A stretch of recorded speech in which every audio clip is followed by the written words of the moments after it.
Assalamu Walaikum. Hello friends, how are you? Welcome back to my another video. In this video, I am going to show you how to insert a table from one publisher document to another. Let's get started. At first, we have to open a publisher document and take a table.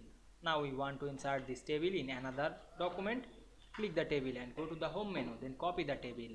Then go to the file menu and click new option and create a blank page. Now we can see we go to the another document, then click the paste option, and we can see we insert in table this one to another document very easily. I hope you enjoyed the video. Please like, comment, share and subscribe my channel.